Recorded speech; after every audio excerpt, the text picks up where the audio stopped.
가늠각 70도에서 전투기가 떨어지지 않는다? 말이 됩니까? 추력 벡터링도 없이요. 저는 나토 비행시험 평가단에서 22년간 전투기의 한계를 증명해온 사람입니다. 3,200시간 넘게 하늘을 시험했죠. 제가 본 모든 전투기는 45도만 넘어도 실속했습니다. 그게 물리법칙이었어요. 그런데 2025년 서울 상공에서 저는 물리법칙이 비틀리는 광경을 목격했습니다. 전 세계 항공 전문가 수백 명이 함께 얼어붙었죠. 프랑스는 패닉에 빠졌고 독일은 이론적으로 불가하다고 외쳤습니다. 미국조차 믿을 수 없다는 표정이었어요. 강대국도 불가능하다 외치는 죽음의 각도 아닙니까? 하지만 그 기체는 떨어지지 않았습니다. 70도 거의 수직으로 치솟으면서도 실속 경고음 하나 없이 완벽하게 올라갔죠. 도대체 어느 나라입니까? 이게 가능합니까? 세계 기준을 무너뜨린 그 기체를 만든 나라는 바로 대한민국입니다. 제22년 경력이 산산조각난 그날 저는 깨달았습니다. 세계가 무시했던 그 나라가 불가능의 영역을 통과했다는 걸 말입니다. 가늠각 70도에서 전투기가 떨어지지 않는다? 말이 됩니까? 추력 벡터링도 없이요? 저는 3,200시간 넘게 하늘을 시험해온 사람입니다. 그런 제가 2025년 서울 상공에서 물리 법칙이 비틀리는 광경을 목격했습니다. 한국이라는 나라가 만든 기적을요. 저는 리처드 크로포드, 영국 공군 출신으로 나토 비행시험평가단에서 22년간 전투기의 한계를 숫자로 증명해온 사람이죠. 유럽 전투기 프로젝트와 미국 기동평가에도 참여하면서 3,200시간이 넘는 시험 비행 경력을 쌓아왔습니다. 평생 수치를 의심하고 기동 데이터를 기준으로만 판단해온 냉철한 성격 탓에 저는 예상 밖의 성능이라는 말을 쉽게 인정하지 않는 편이었어요. 특히 동아시아 제조국 전투기들은 기술적으로 일정한 한계를 벗어나기 어렵다고 믿어왔죠. 그건 오만이 아니라 제 경험에서 나온 합리적 판단이었습니다. 2025년 10월, 저는 서울 에이덱스 전시장에 도착했습니다. 현장 분위기는 심상치 않았죠. 전 세계에서 모인 항공 전문가 수백 명이 팽팽한 긴장감 속에서 하늘을 응시하고 있었어요. 공기 자체가 무거웠습니다. F-16이 먼저 시연을 시작했죠. 익숙한 기동이었습니다. 유로파이터가 뒤를 이었고 F-15가 마지막을 장식했어요. 모두 예상 범위 안의 기동이었죠. 가늠각 45도 이상은 실속구역입니다. 이건 전문가들 사이에서 절대 불문율처럼 받아들여지는 사실이었고 그 누구도 감히 그 한계를 넘으려 하지 않았어요. 저는 옆에 프랑스 전문가에게 말했습니다. 가늠각 45도 이상은 실속이죠. 이건 물리 법칙입니다. 그가 고개를 끄덕였어요. 우리 모두가 아는 진리였으니까요. 그런데 갑자기 스피커에서 예상치 못한 안내 멘트가 흘러나왔습니다. 다음은 KF-21 특수기동 시연입니다. 그 순간 현장이 얼어붙었죠. 한국 기체가 특수기동을 선보인다고요? 주변 전문가들 사이에서 웅성거림이 커지기 시작했습니다. 독일 전문가는 한국이 대체 뭘 보여준다는 겁니까? 라고 의아해했고 미국 관찰단은 불가능을 시도하는 건 아니겠죠? 라며 불안한 표정을 지었어요. 저 역시 회의적이었습니다. 한국 기술이 그런 극한 영역까지 도달했을 리 없다고 판단했죠. KF-21이 활주로를 박차고 하늘로 솟아올랐습니다. 처음엔 평범한 상승이었어요. 그런데 기체가 서서히 고개를 치켜들기 시작했죠. 50도를 넘어섰습니다. 제 심장이 조금씩 빨라지기 시작했어요. 60도를 넘어섰죠. 주변이 조용해지기 시작했습니다. 65도를 지났습니다. 옆에 독일 전문가가 저건 위험한데 라고 떨리는 목소리로 중얼거렸어요. 그 순간이었습니다. KF-21이 68도를 넘어서더니 70도로 치솟았죠. 거의 수직입니다. 죽음의 각도였어요. 저는 숨이 멎었습니다. 주변의 모든 전문가들도 얼어붙었죠. 저 기체는 지금 떨어져야 합니다. 실속해야 해요. 그게 물리 법칙이니까요. 하지만 떨어지지 않았습니다. 미끄러지지도 않았어요. 떨림도 없었죠. 실속 경계에 접근할 때 반드시 나타나는 특유의 경고음, 그 소름 끼치는 진동도 전혀 들리지 않았습니다. 엔진 소리만이 하늘을 가르고 있었어요. 말이 됩니까? 이게 대체? 제 옆에 프랑스 전문가가 떨리는 목소리로 중얼거렸습니다. 저는 대답할 수 없었어요. 제 머릿속이 하얗게 변했죠. 추력 벡터링이 없다고? 어떻게 이게 가능합니까? 불가능했습니다. 아니, 불가능해야만 했어요. 제가 아는 모든 공기역학 법칙으로는 설명이 안 되는 광경이었죠. 그 순간 내 20년 경력이 거짓말처럼 흔들렸습니다. 현장이 순식간에 아수라장으로 변했습니다.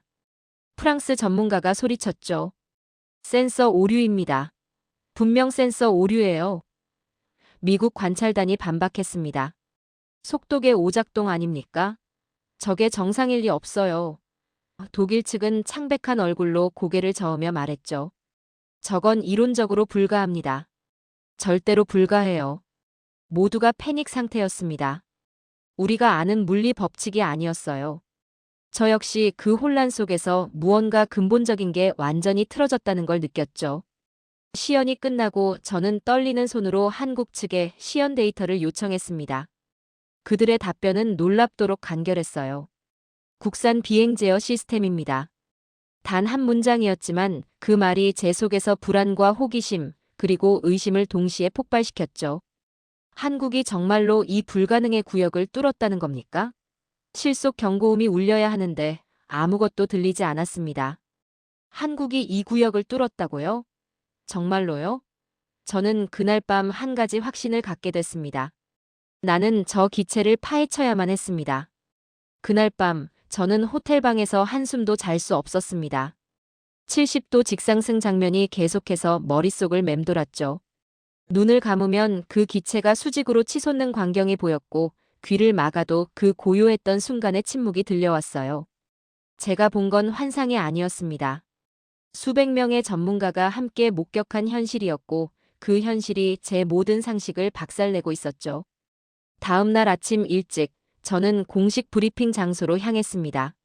한국 기술진들을 직접 만나 설명을 듣고 싶었어요. 도대체 어떻게 저런 기동이 가능했는지 그 비밀을 반드시 알아내야만 했습니다. 브리핑룸 문을 열고 들어서자 한국 개발진 5명이 차분한 표정으로 앉아 있었습니다. 젊은 엔지니어들과 중년의 책임자로 보이는 사람이었죠. 분위기는 조용했지만 묘한 자신감이 감돌고 있었어요. 저는 참을 수 없었습니다. 앉자마자 단도직입적으로 물었죠. 어제 시연에서 KF-21은 70도 받음각을 보였습니다. 추력 벡터링 없이 어떻게 그게 가능합니까? 한국 측 책임자는 잠시 동료들과 눈빛을 교환하더니 단 한 줄로 답했습니다. 비행 제어 시스템은 전면 국산입니다. 그 말이 오히려 저를 더 혼란스럽게 만들었죠. 국산 제어 시스템이라고요? 그게 대체 무슨 의미입니까? 저는 목소리를 높였어요. 국산이라는 게 설명이 됩니까? 저 기동은 나토 기준으로도 불가능한 겁니다. 책임자는 흔들리지 않았습니다. 오히려 더 차분하게 말했죠. 저희는 독자적인 알고리즘을 개발했습니다. 저는 곧바로 구체적인 데이터를 요구했습니다. 그렇다면 증명해 보시죠. 받음각 변화율, 속도 감쇄, 기체 떨림 수치를 보여주십시오. 나토 기준으로 불가능한 기동을 했으니 실측 데이터가 필요합니다. 제 목소리가 떨리고 있었어요. 분노인지 두려움인지 구분할 수 없었죠. 한국 측은 놀랍게도 고개를 끄덕였습니다. 보안상 전체 공개는 불가하지만 핵심 구간의 그래프와 수치는 제공하겠습니다. 30분 후 저는 손에 자료를 쥐고 있었습니다. 떨리는 손으로 첫 페이지를 넘겼죠. 제 경험상 이런 극한 기동에선 반드시 불안정 구간이 나타나야 했어요. 그 지점을 찾으면 한국 기술의 한계를 파악할 수 있을 거라 확신했습니다. 하지만 데이터를 보는 순간 제 손이 멈췄습니다. 63도 이후 급격한 실속 징후가 사라졌습니다. 어떻게 이럴 수 있습니까? 일반적인 전투기라면 60도를 넘어서는 순간 받음각 곡선이 급격히 흔들리면서 제어 불능 상태로 빠져야 하는데 KF-21의 곡선은 마치 기체가 떨어질 순간을 미리 예측해 대처하는 것처럼 이상하게 안정적이었어요. 63도부터 곡선이 달라지기 시작했습니다. 이건 우연이 아니었죠. 명백히 어떤 시스템이 개입한 흔적이었어요. 저는 자리에서 벌떡 일어났습니다. 이 패턴은 실시간 보정 알고리즘입니까? 답하십시오. 한국 개발진들이 서로를 바라봤죠. 잠시 침묵이 흘렀습니다. 그리고 책임자가 조용히 입을 열었어요. 정확히는 인공지능 기반 통합 제어에 가깝습니다. 그 순간 제 입이 저절로 벌어졌습니다. 인공지능 기반이라고요? 제 머릿속이 또다시 하얗게 변했죠. 유럽이나 미국 방식과는 전혀 다른 구조였습니다. 서방 국가들은 여전히 전통적인 PID 제어 방식을 기본으로 하고 있었는데 한국은 완전히 다른 길을 걷고 있었던 겁니까? 어떻게 그게 가능합니까? 저는 데이터를 더 깊이 파고들었습니다. 1시간, 2시간, 3시간이 흘렀죠. 한국의 제어 알고리즘은 제가 아는 모든 체계를 비웃듯 비틀고 있었어요. 기존 서방 방식은 조종사의 입력을 기계적으로 보정하는 수준이었지만 한국 시스템은 기체 상태를 0.01초 단위로 예측하면서 실시간으로 먼저 움직이는 것처럼 보였습니다. 마치 기체가 스스로 생각하는 것 같은 패턴이었죠. 여기서부터 제 판단도 조금씩 흔들리기 시작했습니다. 브리핑이 끝나고 호텔로 돌아오는 차 안에서 저는 혼자 중얼거렸습니다. 만약 저들이 정말 그걸 해냈다면 세계 기준을 바꾸게 될 것이다. 처음으로 제 마음속에 한국이 가능하다는 희망이 스며들기 시작했어요. 아직 확신할 순 없었습니다. 하지만 적어도 한 가지는 분명했죠. 한국은 우리가 지나쳤던 영역을 열어버렸을지도 모른다는 것. 그리고 그 가능성 앞에서 저는 더 이상 냉소적일 수만은 없었습니다. 다음 날, 저는 한국항공우주산업본사로 향했습니다. 데이터 출처를 추적하고 싶었고 무엇보다 이 놀라운 비행 제어. 알고리즘을 설계한 사람이 누구인지 반드시 알아내야 했죠. 한국 측은 제 요청을 받아들였고 기술 문서 일부를 열람할 수 있도록 허가해줬어요. 자료를 한 장씩 넘기던 중 제 손이 어느 페이지에서 멈췄습니다. 핵심 설계자란에 적힌 이름, 박시몽. 그 이름을 보는 순간 제 심장이 한 박자 멎었습니다. 경력란을 보니 더욱 충격이었죠.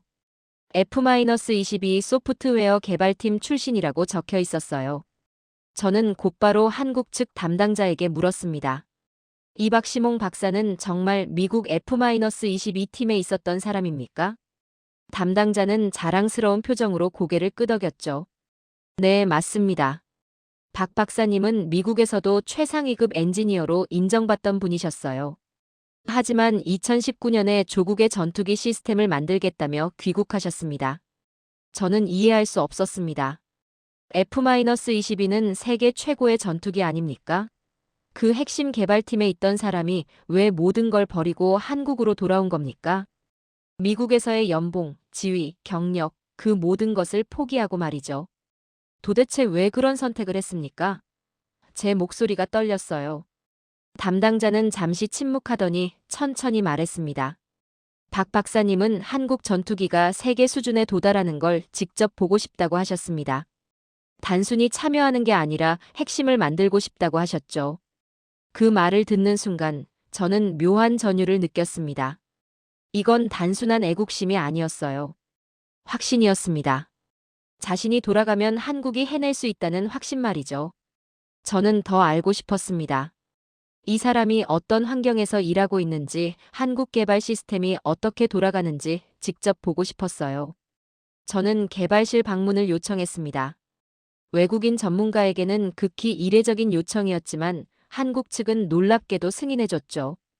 아마 그들의 자신감이었을 겁니다. 아니면 우리에게 뭔가 보여주고 싶었던 걸지도 몰라요. 이틀 후, 저는 경남 사천에 있는 개발센터 앞에 서 있었습니다. 문을 여는 순간, 저는 다른 세계로 들어온 느낌을 받았죠. 여기엔 시간이 다르게 흐르고 있었습니다. 개발실 안에는 20대에서 30대로 보이는 젊은 엔지니어들이 수십 명 앉아서 컴퓨터 화면과 씨름하고 있었어요. 누구 하나 쉬는 사람이 없었습니다. 모니터엔 복잡한 알고리즘 코드와 시뮬레이션 그래프가 실시간으로 돌아가고 있었고 회의실에선 격렬한 토론 소리가 들려왔죠. 한국어라 정확히 알아들을 순 없었지만 그들의 눈빛만으로도 충분히 느낄 수 있었습니다. 이들은 단순히 일하는 게 아니라 싸우고 있었어요. 불가능과 싸우고 있었죠. 한 젊은 엔지니어가 제게 다가와 간단히 설명해줬습니다. 저희는 지금 인공지능 기반 실시간 제어 알고리즘을 0.001초 단위로 개선하고 있습니다. 어제 발견한 문제점을 오늘 수정하고 오늘 발견한 오류를 내일 해결하는 방식이에요. 저는 놀라움을 감추지 못했죠. 유럽이나 미국에선 한 번에 수정해도 몇 주가 걸리는데 이곳에선 하루 단위로 개선이 이루어지고 있었습니다. 이게 대체 어떻게 가능한 겁니까? 그때 개발실 한쪽에서 중년 남성이 걸어 나왔습니다. 박시몽 박사였어요.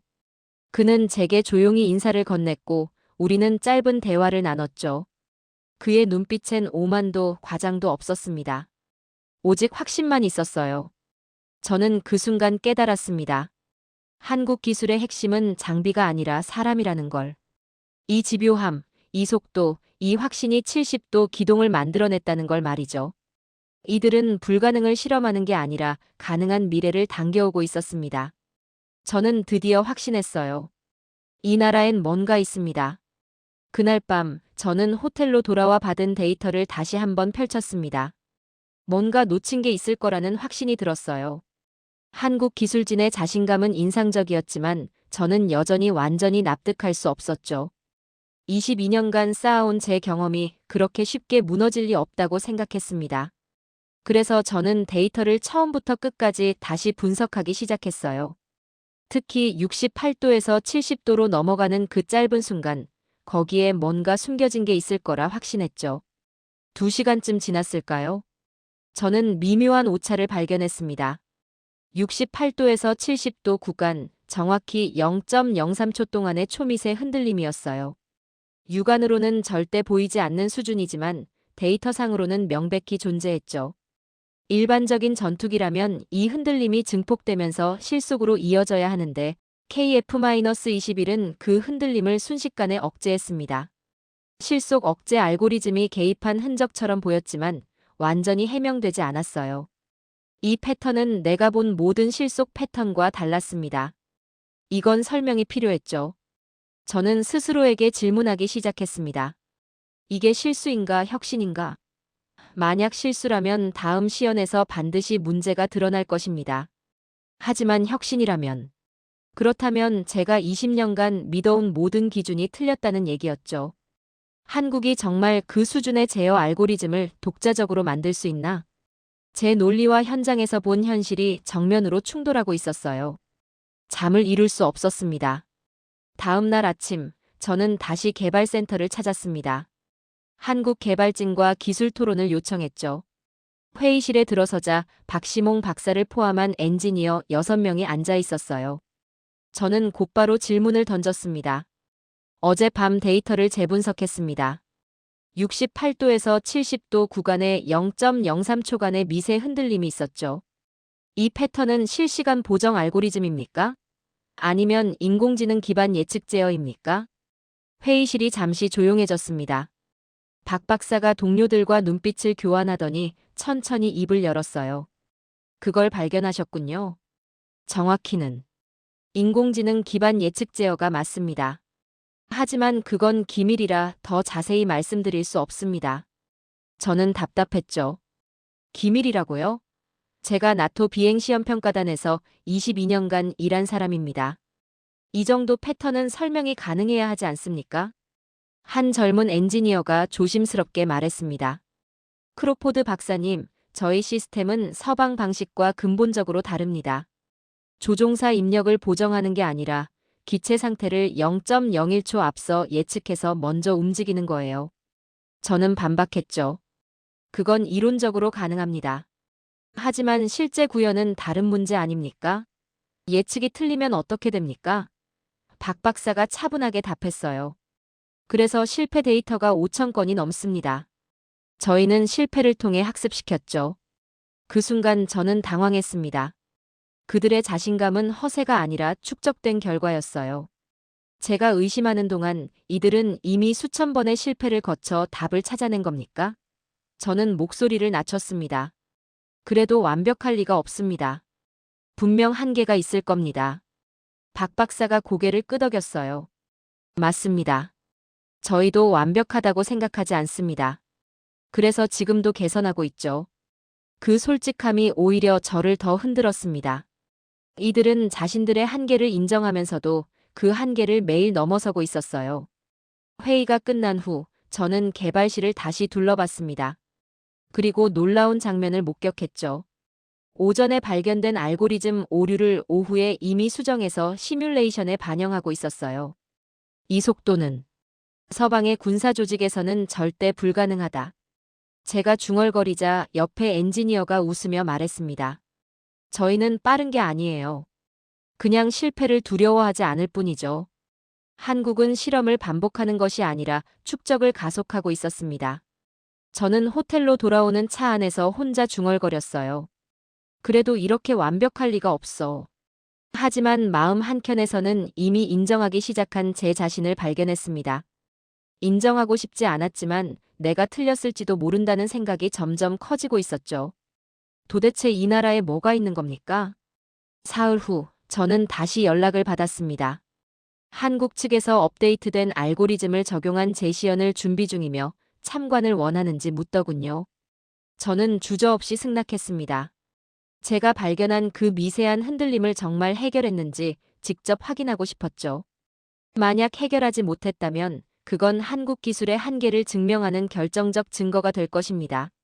하지만 만약 해결했다면, 그렇다면 저는 모든 걸 인정해야 했어요. 시험 비행장에 도착하자 이미 여러 명의 한국 개발진이 대기하고 있었습니다. 박시몽 박사도 보였죠. 그는 저를 보더니 조용히 고개를 끄덕였어요. 크로포드 박사님이 지적하신 부분 저희가 수정했습니다. 오늘 확인하시게 될 겁니다. 그 말투에는 오만함이 없었습니다. 단지 확신만 있었죠. KF-21이 활주로에 섰습니다. 저는 손에 땀을 쥐고 있었어요. 엔진 소리가 커지더니 기체가 하늘로 솟아올랐죠. 50도, 60도를 지나 65도에 진입했습니다. 제가 주목한 구간이었어요. 지난번엔 여기서부터 미세한 흔들림이 시작됐죠. 하지만 이번엔 달랐습니다. 흔들림이 없었어요. 68도를 지나도 마찬가지였습니다. 완벽하게 안정적인 상승이었죠.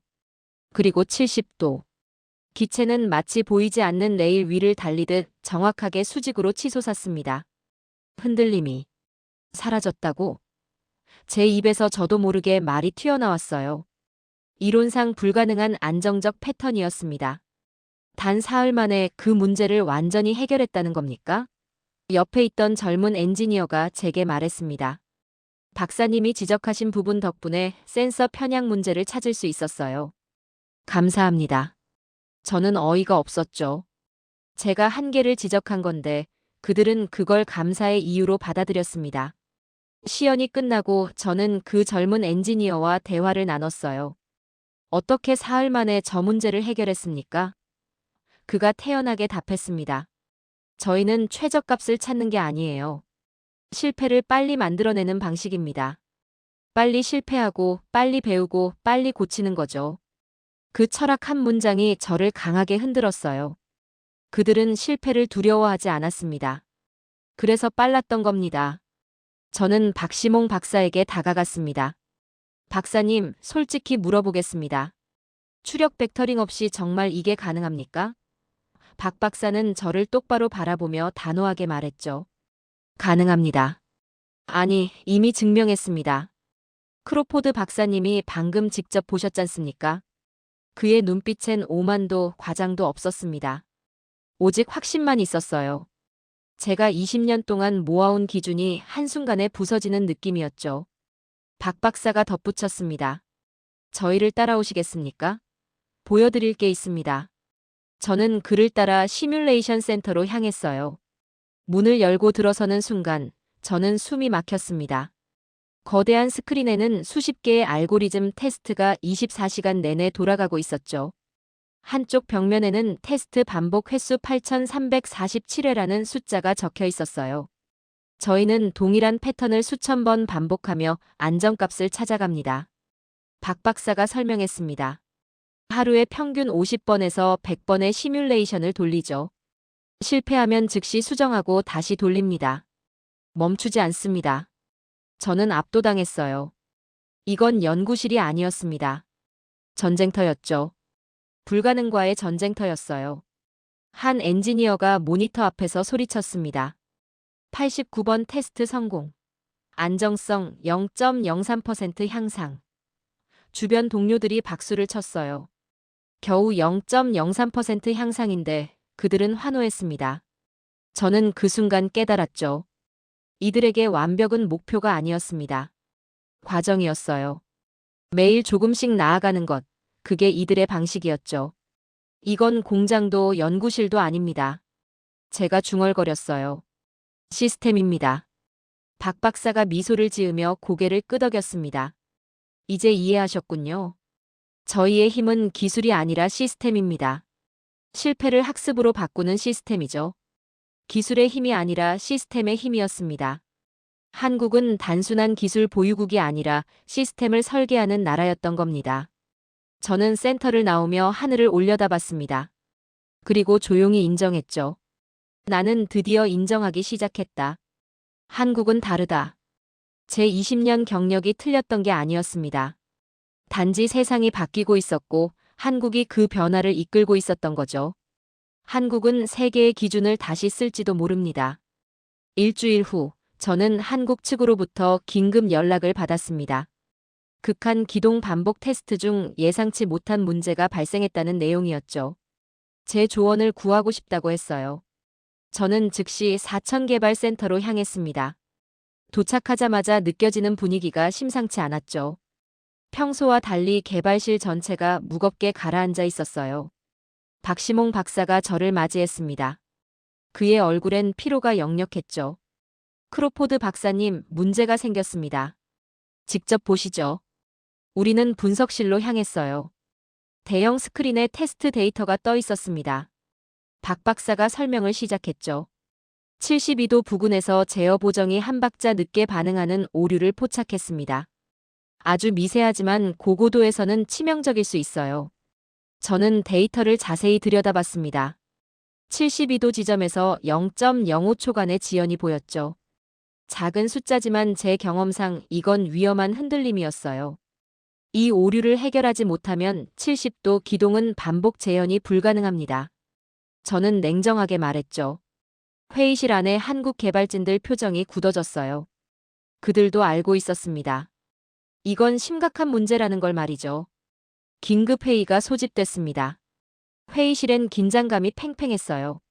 젊은 엔지니어 하나가 의견을 냈습니다. 인공지능 기반 예측 제어 보정을 강화하면 됩니다. 다른 엔지니어가 반박했죠.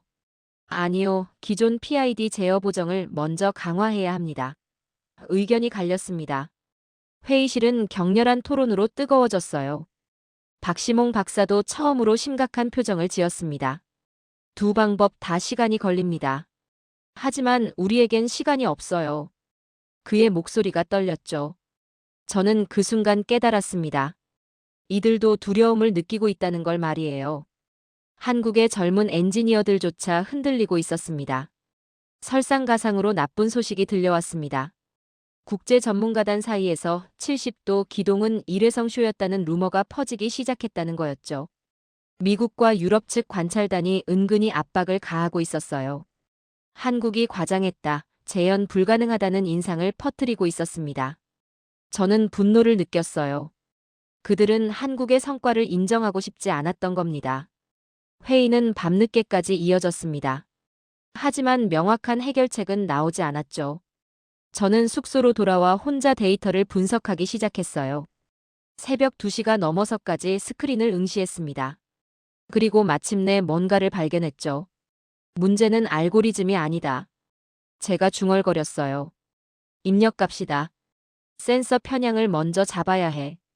다음 날 아침, 저는 다시 개발센터로 달려갔습니다. 회의실 문을 박차고 들어가 선언했죠. 여러분, 제가 밤새 분석했습니다. 문제는 알고리즘이 아닙니다. 센서 편향입니다. 72도 부근에서 받음각 센서가 0.3도 편향된 값을 보내고 있어요. 그래서 보정이 늦어지는 겁니다. 회의실이 조용해졌습니다. 모두가 제 말을 듣고 있었죠. 한 엔지니어가 반문했어요. 하지만 센서는 검증을 마쳤습니다. 저는 단호하게 말했습니다. 일반 각도에선 문제 없습니다. 하지만 극한 각도에선 공기 흐름이 달라지면서 센서 입력에 왜곡이 생깁니다. 제가 나토에서 비슷한 사례를 본 적 있어요. 나는 두려움 없이 말했습니다. 지금은 솔직함이 필요하다고 생각했죠. 박시몽 박사가 컴퓨터를 켜더니 데이터를 다시 불러왔습니다. 센서 원시 데이터를 확인하기 시작했죠. 5분이 지났습니다. 10분이 지났어요. 그리고 박 박사가 천천히 고개를 들었습니다. 맞습니다. 센서 편향이 있었어요. 크로포드 박사님 말씀이 정확합니다. 그 순간 박시몽 박사의 눈빛이 바뀌었습니다. 다시 확신에 찬 눈빛이었죠. 박 박사가 팀원들을 바라봤습니다. 지금부터 센서 보정 작업에 돌입합니다. 총력전입니다. 엔지니어들이 일제히 자리에서 일어났어요. 누구 하나 주저하지 않았습니다. 저는 그 모습을 보며 전율했죠. 위기 앞에서 흔들렸던 이들이 다시 하나로 뭉치는 순간이었습니다. 저는 박 박사에게 말했습니다. 70도 돌파는 기적이 아닙니다. 재현해야만 진짜 기술이죠. 박 박사가 고개를 끄덕였어요. 압니다. 그래서 우리가 지금 싸우는 겁니다. 그는 팀원들에게 소리쳤죠. 오늘 밤 안에 해결합니다. 잠은 나중에 자도 됩니다. 개발실 전체가 다시 살아났습니다. 키보드 두드리는 소리, 토론하는 소리, 시뮬레이션 돌아가는 소리로 가득 찼어요. 저는 그들을 바라보며 생각했습니다. 이들은 포기하지 않는다고. 위기가 왔을 때 더 강해지는 사람들이라고. 한국은 실패를 두려워하지 않았습니다. 오히려 실패를 딛고 더 높이 올라가는 나라였죠. 그날부터 한국 개발진의 총력전이 시작됐습니다. 센서 편향 보정 작업에 모든 인력이 투입됐죠. 저도 그들과 함께 밤을 지새웠어요. 젊은 엔지니어들은 커피로 버티면서 코드를 수정했고 박시몽 박사는 한순간도 자리를 뜨지 않았습니다. 시간이 흘러 오후 6시가 됐고 밤 10시가 됐죠. 그리고 마침내 새벽 12시 보정 패치가 완성됐습니다. 겨우 6시간 만이었어요. 이 속도는 군사 항공 개발사에서 사실상 전례가 없는 일이었습니다. 박시몽 박사가 팀원들을 모았습니다. 오늘 밤 안에 검증을 끝내겠습니다. 그의 목소리는 단호했죠. 전 직원이 고개를 끄덕였어요. 잠을 포기하기로 한 겁니다. 개발실 전체가 전장의 전투실처럼 변했습니다. 누구 하나 쉬지 않았죠. 시뮬레이션이 돌아가기 시작했어요. 1번, 2번, 3번, 10번, 20번. 밤새 50번이 넘는 시뮬레이션을 반복했습니다. 새벽 3시가 됐습니다. 공기는 무겁고 차가웠죠. 모두의 침묵은 칼날처럼 날카로웠어요. 박 박사가 조용히 말했습니다. 실기 테스트 준비 완료됐습니다. 저는 모니터 앞에서 손끝이 떨리고 있음을 느꼈어요. 이 순간이 모든 걸 결정할 것입니다. 성공하면 한국은 새로운 기준을 만드는 나라가 되고 실패하면 모든 노력이 물거품이 되는 거죠. 시험 비행장으로 이동했습니다. 새벽 공기조차 KF-21의 호흡을 기다리는 듯 했어요. 활주로에 불빛이 켜졌죠. 조종사가 탑승했습니다. 엔진 시동이 걸렸어요. 저는 관제실에서 숨을 죽이고 모니터를 응시했습니다. 옆에 프랑스 전문가도 독일 전문가도 모두 침묵했죠. 이 순간만큼은 국적도 경쟁도 없었어요. 우리 모두가 같은 걸 보고 싶어 했습니다. 진실을 말이죠. KF-21이 이륙했습니다. 천천히 고도를 높이기 시작했어요. 50도를 넘어섰습니다. 제 심장이 뛰기 시작했죠. 60도를 지났습니다. 모니터의 수치들이 흔들림 없이 안정적이었어요. 65도에 진입했습니다. 지난번 문제가 시작됐던 구간이었죠. 하지만 이번엔 달랐습니다. 완벽했어요. 68도를 지났습니다. 센서 편향이 발생했던 바로 그 지점이었죠. 저는 숨을 멈췄어요. 모니터를 뚫어져라 쳐다봤습니다. 수치는 흔들리지 않았어요. 보정이 완벽하게 작동하고 있었습니다. 그리고 70도. KF-21이 수직으로 치솟았죠. 흔들림 없음. 떨림 없음. 실속 경고 없음. 완벽한 곡선이었습니다. 실속 경고음은 끝내 울리지 않았습니다. 관제실이 폭발했어요. 한국 엔지니어들이 자리에서 벌떡 일어나 서로를 껴안았습니다. 해냈다. 해냈어. 누군가 소리쳤죠. 박시몽 박사는 눈시울을 붉히며 고개를 떨구고 있었어요. 그의 어깨가 떨리고 있었습니다. 옆에 젊은 엔지니어가 박사의 등을 토닥이며 울고 있었죠. 저는 조용히 자리에서 일어났습니다. 창밖을 바라봤어요. 동쪽 하늘이 밝아오고 있었습니다. 새벽이었죠. 그리고 저는 중얼거렸습니다. 이제 의심할 이유가 없었다. 불가능을 깬 건 한국이었다. 제 목소리가 떨렸어요. 감동인지 패배감인지 구분할 수 없었습니다. 아니, 둘 다였죠. 박시몽 박사가 제게 다가왔습니다. 크로포드 박사님, 감사합니다. 박사님이 센서 편향을 찾아주지 않았다면 우리는 더 오래 헤맸을 겁니다. 저는 고개를 저었어요. 아닙니다. 제가 한 건 아무것도 없습니다. 여러분이 해낸 겁니다. 박 박사가 미소를 지었죠. 우리 함께 해낸 겁니다. 저는 창밖의 KF-21을 바라봤습니다. 저 기체는 이제 전설이 될 것입니다. 추력 벡터링 없이 70도를 완벽히 재현한 최초의 전투기로 말이죠. 하지만 진짜 전설은 저 기체가 아니었어요. 밤을 새우며 싸운 이 사람들이었습니다. 포기하지 않았던 이들이 진짜 전설이었죠. 한 젊은 엔지니어가 제게 다가와 말했습니다. 박사님, 저희를 믿어주셔서 감사합니다. 저는 그의 손을 잡았어요. 믿음이 아닙니다. 증명입니다. 여러분이 증명했죠. 나는 패배감이 아닌 경외감으로 고개를 숙였습니다. 한국은 기준을 바꿔버렸어요. 관제실 밖으로 나왔습니다. 새벽 공기가 차가웠지만 상쾌했죠. 박 박사가 옆에 섰어요. 우리는 아무 말 없이 밝아오는 하늘을 바라봤습니다. 그리고 저는 조용히 말했죠. 이건 기적이 아닙니다. 한국은 기준 자체를 바꿨습니다. 박 박사가 고개를 끄덕였어요. 이제 시작입니다. 우리는 여기서 멈추지 않을 겁니다. 저는 그 말을 듣고 전율했습니다. 이들은 여기서 만족하지 않는다는 뜻이었죠. 70도는 끝이 아니라 시작이었어요. 한국은 더 높이, 더 멀리 나아갈 것입니다. 그리고 세계는 그 뒤를 따라갈 수밖에 없을 거예요. KF-21의 완벽한 재현 소식은 삽시간에 전 세계로 퍼져나갔습니다. 저는 영국으로 돌아가는 비행기 안에서 쏟아지는 뉴스들을 확인했죠. 국제 전문가단이 긴급 소집됐다는 소식이 들려왔어요. 미국, 중국, 유럽의 항공 전문가들이 한자리에 모여 이 상황을 어떻게 평가해야 하는지 논의하고 있었습니다. 한국이 보여준 기술이 그만큼 충격적이었던 거죠. 며칠 후 미국 국방부 산하 분석 보고서가 업데이트됐습니다.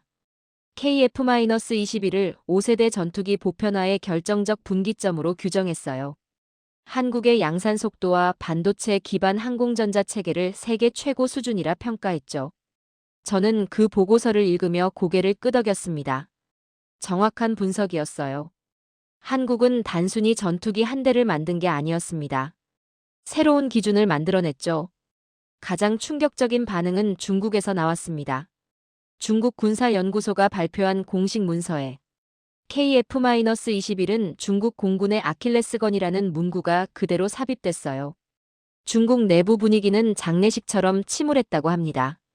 그들은 한국을 과소평가했던 거죠. 그리고 그 대가를 뼈저리게 느끼고 있었어요. 유럽도 움직였습니다. 유로파이터 차세대 기동 알고리즘 연구개발 방향이 한국 사례를 참고하는 것으로 변경됐죠. 제 동료들이 제게 연락을 해왔어요. 리처드, 한국 개발 시스템에 대해 더 알려줄 수 있나? 저는 그들에게 말했습니다. 직접 가서 보십시오. 말로는 설명이 안 됩니다. 한국 방식은 반드시 검토해야 한다는 게 유럽 전문가들의 결론이었어요. 저는 런던 사무실로 돌아와 동료들 앞에서 발표를 했습니다.